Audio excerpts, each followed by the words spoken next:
Welcome, first-year engineering students. I'm so excited to be your tutor today as we dive into a truly fascinating explainer on the mechanics of fluid jets striking hinge plates. If you've ever wondered how engineers design structures to withstand the sheer, brute force of rushing water, well, you are in the exact right place. We're going to break down all this complex physics into simple, totally digestible pieces. Okay, let's just quickly breeze through today's roadmap. We'll be looking at real-world hydraulic flow control, the principles of moment equilibrium, forces on vertical plates, the dynamics of swinging plates, solving some actual engineering design problems, and finally, we'll wrap up with a vertical versus swinging plate comparison. All right, Section 1, Real-World Hydraulic Flow Control. Take a look at this beautifully simple setup. This perfectly illustrates what happens in massive industrial water flow control systems. You've got a pipe narrowing into a nozzle, which accelerates a high-velocity jet of water directly into a flat plate. And in the real world, this isn't just some neat lab experiment. This actually mimics the design of heavy water gates, sluices, or turbine baffles that literally must resist the kinetic force of water without failing. So understanding the forces happening right at that impact zone, that's step one of your engineering journey. Moving on to Section 2, Principles of Moment Equilibrium. So what does moment equilibrium actually mean? Instead of just staring at the textbook formula, sum of moments equals zero, I really want you to think of it as a delicate physical balancing act. Imagine trying to push a heavy, stubborn door open. You're applying a rotational force around its hinges. In our fluid dynamics systems, it's basically a constant tug of war. You have the push of the water jet trying to swing the plate up, battling against opposing forces, like external locks, or even just the downward pull of gravity on the plate's own weight. When those competing forces match up perfectly, boom, we hit moment equilibrium. Section 3, Forces on Vertical Plates. Let's see this in action. Notice how we isolate the forces here using a standard free body diagram. Right up at the top, we have our hinge, and you can clearly see the water jet applying a normal force, which we've labeled F, at a specific distance down from the hinge. Let's call that Y. Now, to keep this plate perfectly straight and stop it from swinging open, we have to apply an external holding force right at the bottom edge. We'll label that P, located at a total distance h from the hinge. It's essentially a classic lever problem. By walking through these exact mathematical steps, we can easily calculate exactly how much force P is required to keep this industrial plate locked vertically. First up, step 1, we set our sum of moments around the hinge O to 0. That means the force of the jet times its distance y exactly equals our holding force P times its distance h. Next, we swap in the fluid mechanics formula for the jet force, which is density rho times area A times velocity squared. Now, if the jet strikes dead center, y is simply half of h. Those h variables cancel right out, leaving us with this really beautiful, clean formula. P equals rho times A times v squared, all divided by 2. Let's jump into Section 4, Dynamics of Swinging Plates. Okay, but what happens if we totally remove that external holding force at the bottom and just allow the plate to swing freely on its hinge?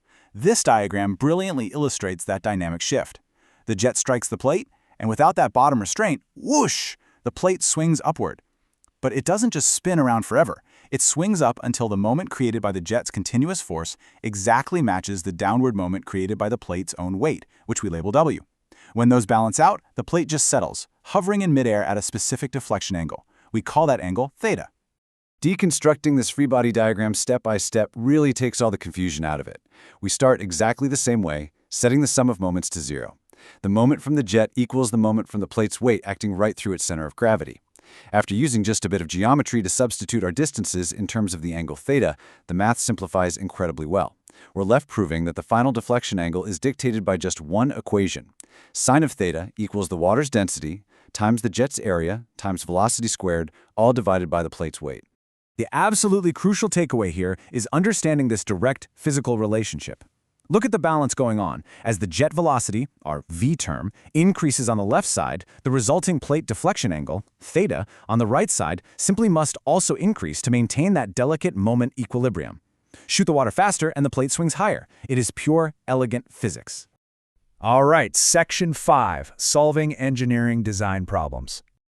Now it's time for our masterclass. Let's actually put this theory into practice and solve a real numerical problem, just like a working engineer would out in the field. Imagine your boss comes to you and tasks you with designing the mechanical restraint for a system. You've got a jet of water, 25 millimeters in diameter, Firing at a velocity of 10 meters per second, it hits a square plate that weighs 98.1 newtons dead in the center. The big question is, how much holding force is actually required at the bottom edge to keep that plate completely vertical and stop it from blowing open? Let's break it down together. By carefully listing our given data right off the bat, we avoid silly mistakes. The diameter is 25 millimeters, so doing a quick calculation gives us an area of 0.00049 square meters. We know this is a static, vertical scenario, so we pull out our vertical formula, P equals rho times A times V squared over 2. We just plug in 1,000 for the density of water, multiply by our area, multiply by 10 squared for the velocity, and divide the whole thing by 2. We smoothly arrive at a required holding force of exactly 49 newtons. And there's your design specification. Let's move to case 2 and see how this builds when we completely release the restraint. The external holding force? Gone. That exact same 98.1 Newton plate is hit by the same 10 meter per second jet, but now it's free to swing. What exact angle will it come to rest at?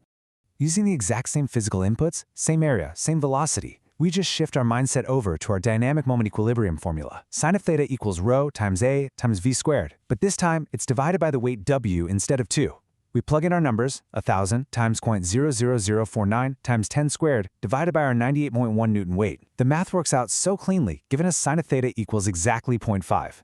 Take the inverse sine of that, and we find our plate will perfectly, beautifully balance at a 30-degree angle.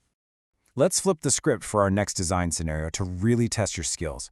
What if we can observe the deflection angle out in the field, but we actually need to reverse engineer the plate's weight?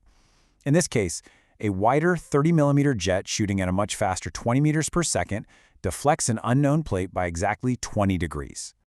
As working engineers, you don't need to go hunting for a brand new formula.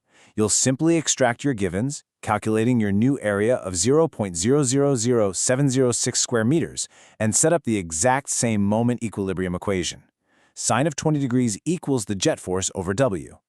Then you just rearrange the formula to isolate that unknown variable W. Divide the total jet force by the sine of 20 degrees, and that allows us to calculate the exact required plate weight for the entire system. It's just simple algebra, yielding powerful real-world results. And finally, Section 6, Vertical versus Swinging Plates. Let's bring it all together. Think of this summary table as your ultimate cheat sheet for your upcoming exams. It brilliantly contrasts how the identical underlying principle of moment equilibrium yields two vastly different mathematical realities. On the left, we have a static vertical plate held by an external force that uses the simple divide by 2 equation to find your restraining force P. On the right, a dynamic, freely swinging plate uses its own weight, W, to find the resulting deflection angle, theta. It's the exact same foundational physics, just applied to two different engineering scenarios.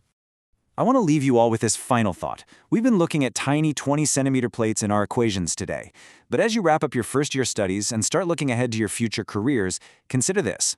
How do you think engineers calculate the moment equilibrium from massive, multi-ton swinging steel gates on a giant hydroelectric dam? The numbers definitely get larger for sure, but the fundamental physics of moment equilibrium we just conquered together, they remain exactly the same. Keep questioning, keep calculating, and I will see you in the next explainer.